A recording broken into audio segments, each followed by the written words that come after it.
Hey guys, this is a review of my Nike Ctr360 Maestri 2s in the red and white colorway. I got these around 3 months ago. I believe that I have used them enough to give you guys an accurate review. So, I hope you guys like it, so let's get started. First thing that I want to talk about is really the appearance of the cleat, which is basically the first thing that you see when you open the box. I think it's a really nice color. It's red with a little bit of a metallic finish and white on the back for most of it. I mean, it's just basically this part is white up to about here, as you can see. I think it's a really good contrast colors, red and white. The red really pops out a lot because of the white, and then on the field even the green really, the red really pops out on the grass. The green of the grass, whether it be green or brown, if it's dead or not. But yeah, it's a really nice color. I really think that Nike outdid themselves in the colorway, and it's well, I guess many people would argue it's not a very appealing cleat, but I think it looks pretty awesome. So I think in the end, really the opinion of the person who's buying it is really the one that matters. So I think it's cool. You guys could have your opinion, but yeah. So moving on, I want to talk now about the Kangalite, which you guys can see that Kangalite. Now, what Kangalite is it's a synthetic material created by Nike, which basically mirrors all the properties of kangaroo leather, but it doesn't have the disadvantages of kangaroo leather. As you guys know, if you guys have had kangaroo leather cleats, Tiempos, Adipiers, kangaroo leather absorbs water like a sponge. Basically, it gets really heavy on a rainy day. So it's not really a good cleat for rainy games. This, on the other hand, absorbs 20% less, and although it may seem like that is not a lot, this cleat is relatively heavy at 10.8 ounces, so really you can't afford an extra ounce. So actually it's a great thing to have. 20% less water absorption is just amazing. And because it has a little bit of a it's like a layer of thin repellent, I guess. It repels water so well. It also repels dirt very well, so it doesn't get as dirty. Obviously it's white, so it'll get dirty, but other than that, it really doesn't get dirty, and they're very, very easy to clean because it has that little thin layer of repellent. So it's a really cool material. I really hope to see this in the future for other Nike silos, because it's a really, really cool material, and it's definitely durable. I've played in it for a lot of my games, and practices very durable, very, very comfortable. So yeah, it's a really nice material. What's not to like about it? Third thing that I want to talk about is these dampening pods right here. As you can see, these are the main control mechanism that the CTR has, and their purpose is basically to give you a better touch. Whether it be your first touch, it really gives you a better touch in general. Whether you be dribbling down the field or getting a ball from the air, I feel that these work very, very well. Your touches are just much closer to your body, which is a very good thing. The only thing that I think is the problem is that if you want to take a long touch, it really takes a little more force to get that long touch. But this cleat really wasn't designed to be dribbling at full speeds and taking long touches. This cleat was actually designed to just control and distribute the ball. So basically, the only thing these cleats are meant for is to control the ball and find a teammate who will score the goal for you. This isn't really a cleat meant for a goal scorer or a person who likes to dribble down the field like a supporting striker or something like that. So I guess that you can take that as a disadvantage. I would actually think that that's more of an advantage, because it really means that Nike has done their job and they really know what they're doing, and that these really work. So that's the only thing that I had to say about those. That is kind of a downer, but not really, if you really use these cleats to what they're meant to be done. or what they're meant to be used for. So yeah. Now moving along to the instep, as you see here, there's a new addition on the CTR if you've had the old ones. It's these little fins right here, similar to the ones on the Total 90, but these serve a completely different purpose. The purpose for these are actually to give you a better or a better touch, better receiving touch when you're getting the ball in your instep. I think that's the only fail of the cleat because it really doesn't do anything for me. It actually gives you kind of a wacky first touch, if you could say. I think that Nike should just remove it, but you know, it'll probably be present in the CTR until they make the Maestri 3s. So you know, I guess we're stuck with it. I was really excited about it, but I guess it doesn't work, so I don't know. But I'd really like to hear what you guys have to say, because it might just be me, but you know, let me know.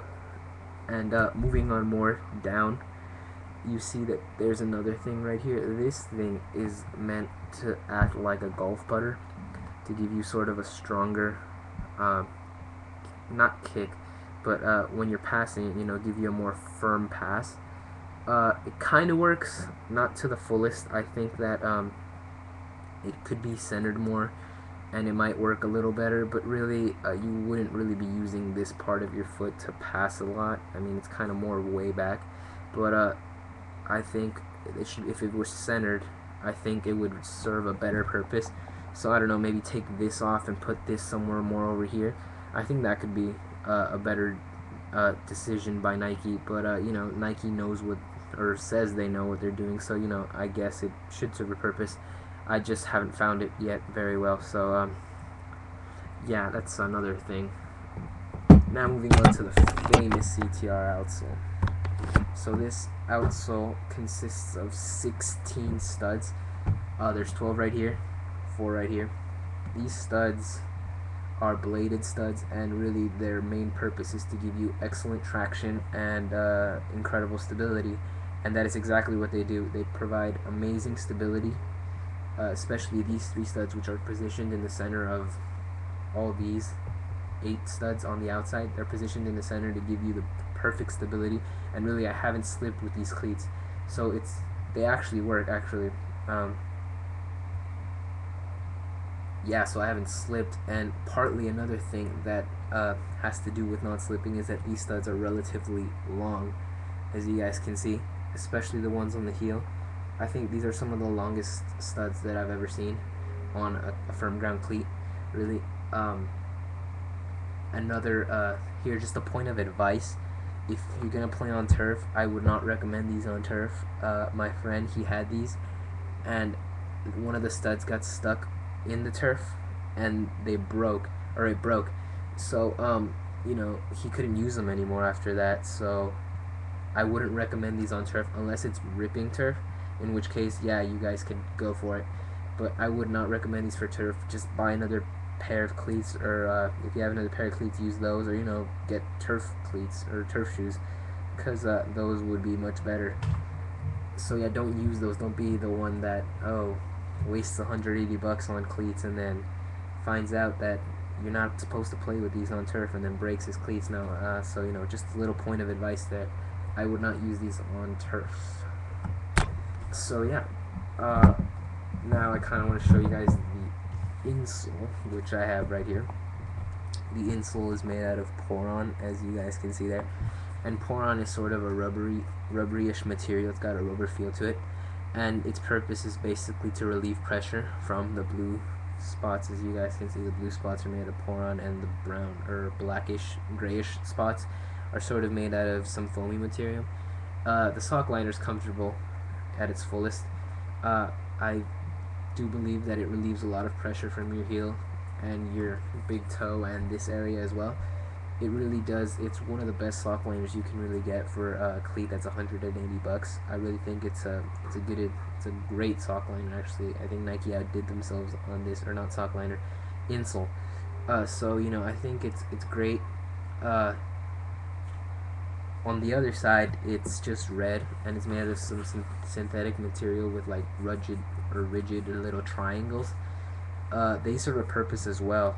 The purpose of these is really to just prevent slippage, is basically, because you don't want to slip, or you don't want your foot to be slipping around on the insole. You know, that can cause blisters, but it also provides a little bit of slippage, because if you're just, your foot's just locked into the shoe, you don't want a shoe that does that, because then that would also cause blisters. So it provides just the perfect amount of slippage without going overboard.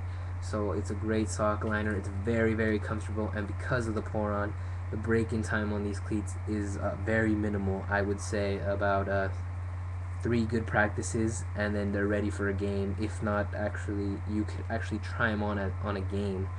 I don't know, but I wouldn't play the full time on the game. I would actually take it easy and just go, I don't know, I'd say about 20 minutes in the game, and you can probably, they'll feel fine. So that's another little thing. So that's pretty much it. If I forgot to mention anything, please do leave in the comments. Just a little thing right here, I like to give props to Nike, because this heel counter is really amazing.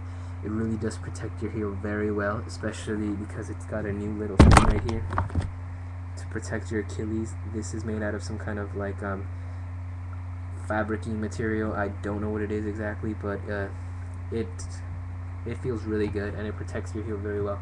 And the heel counter is just amazing. It really does. If someone comes and knocks you here, you really won't feel it, because it's such a good heel counter. So I just wanted to give props to Nike for that. So overall, it's a decent cleat. No, more than decent. It's a great cleat, actually. I would recommend these for anybody who is looking for a cleat that really offers up to what you're paying for, which is $180. So if you're really looking for a cleat that gives you the bang for your buck, this is the cleat to get. If you're looking for a comfortable cleat that also has great features and innovations, this is definitely the cleat. So if you're looking to pick one of these up, I would definitely recommend you to golstore.com, GOL store.com. They usually offer CTRs for 20% off no matter what, or not 20%, $20 off no matter what. So that's a great place to check out. So yeah, if you're I hope I served the purpose of either informing you, or just letting you, or helping you choose whether or not to buy these cleats. I would definitely say that these cleats get a 9.5 out of 10, because these new things right here really don't work, or I feel. Speaking of which, I would like to hear what you guys have to say about that. If you guys have CTRs, does it work for you? Do you guys think it's useless? I would really like to know that. I'm sorry that this video is a little long. I just had a lot to say.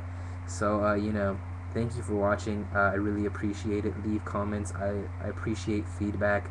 I really do. And if you guys need help in deciding what cleat to get, don't know what cleat, I can definitely help you on that. If you have any questions, just leave it in the comments below. I will get to you. Don't worry about that. So thank you for watching, and take it easy.